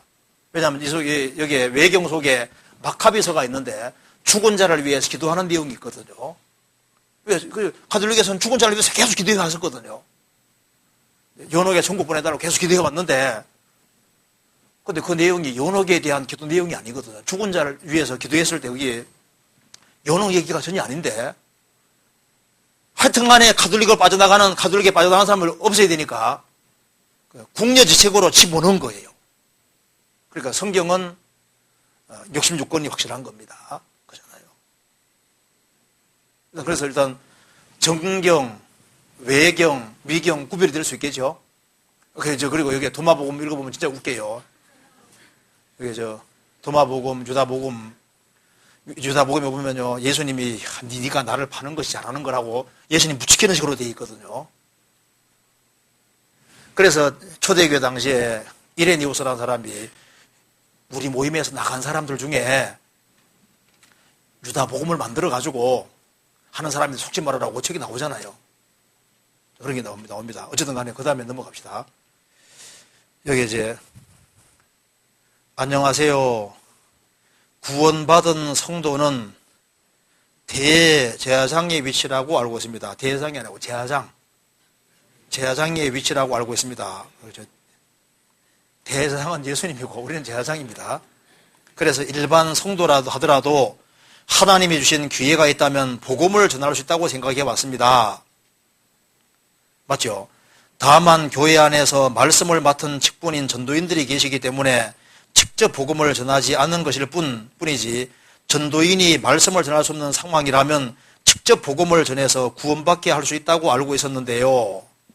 같이 교제하던 자매님은 전도할 때 절대로 복음을 말해주면 안 된다고 하시는데 정말 부득한 상황에서도 그렇게 해야 하는 것인지 궁금합니다. 자매님 말고도 평신도가 복음을 직접 풀지 않아야 한다고 알고 계신 자매님들이 의외로 많던데요. 복음을 말해줘야 하는 상황에서 기도 가운데 복음을 풀어주는 것에 대한 말씀해 주시면 감사하겠습니다. 둘 다 맞아요. 왜 맞냐면은 평신도가 복음을 얘기할 수 있느냐? 물론 얘기할 수 있습니다. 성경 한번 찾아봅시다. 사도행전 8장 보세요.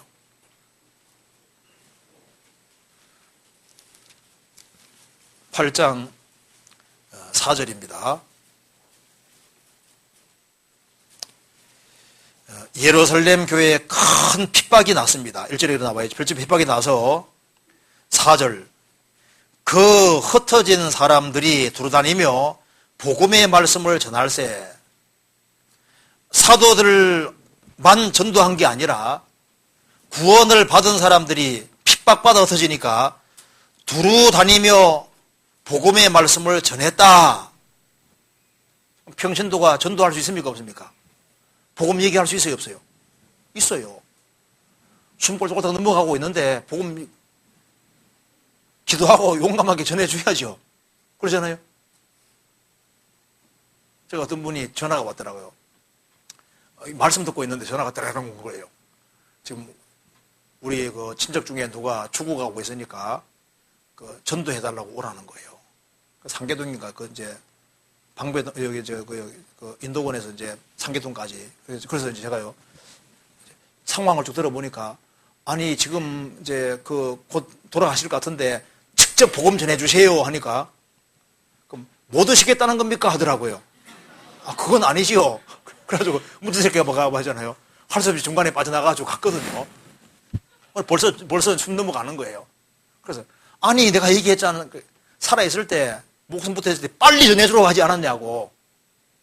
내가 올 때까지 기다리고 있는 거 기다리지 말고 빨리 얘기해 주라고. 못 오겠다는 거 갖게 하고 빨리 갔는데 그 사이에 두드러 가셔버렸어요. 그러니까 귀에 있을 때 이제 아주 그 절박할 때는 얘기해 주는 게 잘하는 겁니다. 그리고 사도들만 전도한 것이 아니라 집사들도 전도했잖아요. 그리고 평신도도 전도했습니다. 사도행전 18장 봐봐요.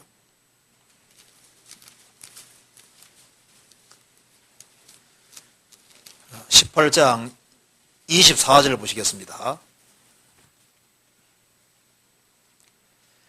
알렉산드리아에서 난 아볼로라 하는 유대인이 에베소에 이르니 이 사람은 학문이 많고 성경에 능한 자라. 그가 일찍 주의 도를 배워 열심으로 예수에 관한 것을 말하며 가르치나 요한의 세례만 알 따름이라. 그가 회당에서 담대히 말하기를 시작하거늘 브리스길라와 아굴라가 듣고 데려다가 하나님의 도를 더 자세히 풀어 이르더라. 신학 박사에게, 쉽게 말해서 신학 박사에게 설교하는 거 들으니까 브리스길라와 아굴라는 구원받은 데 보니까 영 시원찮은 거예요. 그래서 이제 불러다가 하나님 믿는 도를 더 자세하게, 복음을 더 자세히 풀어 이르렀습니다. 그래서 아볼로가 구원을 받게 됐잖아요. 그래서 27절에 아볼로가 아가야로 건너가고자 하니 형제들이 저를 장려하며 제자들에게 편지하여 영접하라 하였더니 저가 감의 은혜로 말미암아 믿는 자들에게 많은 유익을 주니 이는 성경으로서 예수는 그리스도라고 증거하여 공중 앞에서 유력하게 유대인의 말을 이기밀러라.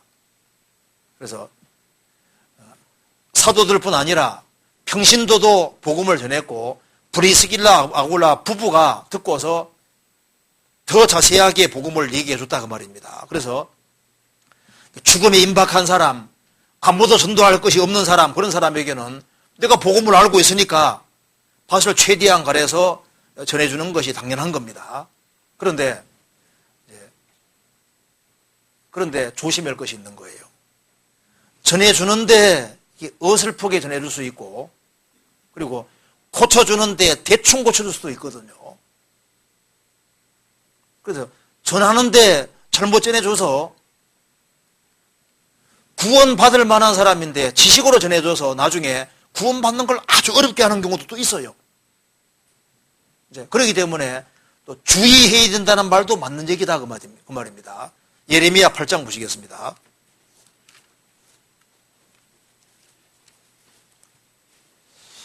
8장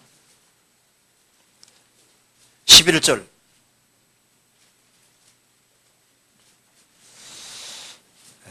그들이 딸 내 백성의 상처를 심상히 고쳐주며 말하기를 평강하다 평강하다 나 평강이 오도다. 저도 거듭나고 난 이후에 제 동생들에게 막 최대한 밭을 갈아가지고 복음 얘기해서 구원 받은 줄 알았거든요. 그런데 거의 구원인데 구원은 아니었어요. 그래서 열심도 좋고 성경도 세 풀고 이르렀지만은 구원받은 게 아니었거든요. 우리 교회에서 나간 사람들이 또 열심히 전도해도 전도가 잘 안 됩니다. 그리고 제대로 구원이 잘 안 이루어지거든요. 왜냐하면 그게 개인의 경건과 능력으로 이루어지는 것이 아닌 겁니다. 그래서 평신도가 복음을 전해야 된다는 말도 맞지만은 그게 상당한 주의를 위해야 된다는 말도 맞는 거예요. 그래서 아주 급박한 경우 있지 않습니까? 전도자가 올 수 없고 그런 경우는요, 절박한 경우는 전해줘야죠. 그래서 구원받도록 도와줘야죠. 그런데 왜 성경에 특별히 복음 전하는 자라는 말이 따로 나와 있냐 하면은 잘못하면은 가짜 교인을 많이 만들 수도 있고 영혼을 오히려 망칠 수도 있는 겁니다. 그래서 구약 시대에 제사장들이 해야 될 제일 중요한 일이 뭐냐면 진단하는 겁니다. 진단할 때 특별히 두 가지를 잘해야 됩니다. 레위기를 보면은 이것이 오미냐 문둥병이냐 두 개를 구별해야 되거든요. 그리고 이게 오미라는 것은 이것은 피부 질환에 불과한 겁니다. 그리고 문둥병은 근본적인 거거든요. 그러니까 이 사람이 구원을 받았는데 쉽게 말해서 죄를 짓는 거냐, 아예 구원을 진짜 안 받은 거냐, 이것부터 구별해야 되거든요. 그래서 우리가 신약시대 제사장인데 해야 될 가장 근본적인 것은 이 사람이 구원을 진짜 안 받았을 때 안 받았다고 정확히 진단할 수 있어야 되고, 구원을 받았는데 또 죄 짓는 경우도 있거든요. 그래서 구원 받아서 죄가 나왔는지 안 받아 그런 것인지 그거 구별해야 되는데, 구원을 받은 사람인데 안 받았다고 진단하면요, 그 사람 구원받는 신앙생활하는데 아주 오랫동안 문제가 되는 거예요. 그리고 안 받은 사람인데도 받았다 해도 골치 아픈 문제가 생기거든요. 그러니까 그 진단을 잘해야 되는 겁니다. 성경 한번 찾아봅시다. 그래서 여기에 심상이 고쳐주는 것이 이게 문제가 있습니다. 성경 에베소서 보시겠습니다. 그래서 누구든지 전도할 수 있지만은 실수도 생기고 문제도 많이 생기기 때문에 주님께서 복음 전하는 자를 따라 세우시는 겁니다. 에베소서 4장 11절입니다. 그가 혹은 사도로 혹은 선지자로 혹은 복음 전하는 자로 혹은 목사와 교사라 주셨으니 이는 성도를 온전케 하며 봉사일을 하게 하며 거리세움을 세우려 하심이니라. 하나님이 교회 중에 몇 을 세우셨는데 사도 혹은 선지자로 혹은 복음 전하는 자로, 목사와 교사는 동일 인물입니다. 원래 헬라 원문에도 목사이면서 교사인 거예요. 그래서 여기에 특별히 복음 전하는 자란 말이 나와 있잖아요. 주님께서 특별히 은사 같은 걸 주셔서 효과적으로 복음 전하는 주님이 세우신 일꾼들이 따로 있는 겁니다. 그래서 가능하면은 직접 전도하는 것보다 그런 은사를 가진 사람들을 통해서 이렇게 하는 것이 훨씬 유리하고요. 본인이 직접 해가지고 구원받게 하는 게 쉬운 게 아닙니다. 잘못하면은요, 더 이제 구원받는 걸 오히려 어렵게 하는 경우도 있어요. 그래서 절박한 경우, 그러니까 이제 이 질문이 맞는 거죠. 너무 급할 때는 전도할 수 있냐? 당연히 할 수 있죠. 그리고 우리가 주변 사람들에게 밭을 갈아주고 할 수 있는 거 할 수 있어요. 그런데 그것도 이제 조심하는 속에 서야 되는 거고, 그리고 또 전도인을 통해서 해야 된다는 말도 둘 다 맞는 겁니다. 그렇죠? 누가 틀렸다고 하기 어려워요. 둘 다 맞는 얘기인 겁니다. 이제 그렇게 이해를 해야 되겠습니다. 좀 이해되시죠? 저는요, 구원받고 처음에 복음을 제가 교회 안에서 절대 얘기를 안 했습니다. 처음에. 왜냐면 너무 무섭더라고요. 그래서 처음 상담할 때도 하나님 계시고 죄인인 것까지만 딱 알려주고 난 다음에 그 다음에는 목사님에게 가보라고. 그리고 이제 이미 이제 구원받은 지 오래되신 분들에게 가보라고 계속 넘겨줬거든요. 복음은 절대, 왜냐면 복음 불어주는 게 그렇게 무섭더라고요. 내가 절대 복음, 왜냐면 복음 전해줬는데 가짜 만들면 큰일 나잖아요. 그래서 복음을 안 전해주고 이제 먼저 오래된 분에게 다 넘겨줬거든요. 그래서 어쩔 수 없이 이분에게 전도의 복음 전해줄 사람이 없는 거예요. 이 사람 구원받아 가지고 가야 되는데, 그래서 할 수 없이 그냥 기도하는 건데 복음을 딱 전했는데 이 사람이 구원을 받아버리더라고요. 그래서요, 가짜를 안 만들려고 옛날에 밭을 엄청 갈았습니다. 밭을 갈아가지고 가짜 안 만들려고. 그래도 복음 전해주는 게 너무 무서워가지고요. 혹시라도 이게 이 지식으로 알면 구원받기 어렵잖아요. 그래서 굉장히 조심을 많이 했었습니다. 복음 전해주는 게 그것이 사람 운명 결정하는 거니까 이게 심각한 문제인 거예요. 그래서 아주 조심하고, 잘못하면은 가짜 구원을 주입식으로 해버리면요, 그 사람 가짜 만들면 큰일 나잖아요. 그래서 그걸 조심해야 될 것 같습니다. 그리고 이제 그 다음 질문에, 구원받은 사람이 죽음을 두려워하는 것이 정상인지요? 죽음을 두려워하는 건 본능에 속하는 거예요. 살라고 하는 것은 본능입니다. 그런데 내가 죽어야 되겠다는 건 그건 의지인 거예요. 그렇잖아요. 살려고 하는 건 원래 본능에 속한 겁니다. 배고플 때 먹고 싶은 것은 본능이잖아요. 그건 본능이거든요. 뭐가 물체 탁 날아오면 싹 피하는 게 본능이잖아요. 죽으려면 안 죽으려고 하는 게 본능에 속하는 겁니다. 죽기를 좋아하는 사람이 누가 있어요? 그리고 막상 죽으려고 그러면 구원받은 사람도 어떻게든 안 죽으려고 합니다. 한번 죽으면 죽어서 이제 완전히 코너에 몰려서 이제 안 죽을 수 없다고 생각할 때는요, 그때는 손 놓아 버리는 거예요. 그렇지 않기까지는요, 최대한 살려고 하지요. 그건 본능에 속하는 거예요. 아니, 진짜 죽고 싶은 사람이 있어요? 누구든지 살라고 합니다. 살라고. 그건 본능에 속하는 거예요. 그래서 여기에 구원받은 사람은 이제 정말 죽게 될 상황에 들어가면 그걸 죽음을 받아들이고 하는데요. 피할 수 있다면 최대한 피하려고 하도록 돼 있고, 주사 맞을 때 두려워요, 안 두려워요? 아픈 거 두렵잖아요. 안 그래요? 주사 맞는 거 좋아요? 아니잖아요. 아픈 건 누구든지 싫어하게 돼 있거든요. 그래서 그런 것이, 나 죽음이 두려운데 난 구원 안 받은 게 아닌가. 죽음이 두렵죠. 그래서 그거 자체는 구원과는 관계가 없을 겁니다. 본능에 속하는 거니까요. 여기까지 말씀드리고 그 다음 시간에 또 좀 자세하게 말씀드리겠습니다. 같이 기도하시겠습니다. 자비로우신 우리 아버지 하나님 감사합니다. 저희들을 구원해 주신 그 크신 은혜와 사랑을 인하여 진심으로 감사드립니다. 저희들에게 바른 분별력을 주시고 하나님 말씀 위에 굳게 설 수 있도록 도와주시옵소서. 우리 가운데 한 사람도 신앙의 걸음에 실족함이 없는 사람이 실족하지 않도록 도와주시고 주님 오시는 그날 잘했다는 칭찬을 받을 수 있도록 도와주시옵소서. 앞으로 교회가 계획한 대집회에도 주님이 함께해 주시고 많은 사람들이 구원함을 얻을 수 있도록 역사해 주옵소서. 오늘 나머지 모든 시간도 도와주시옵소서.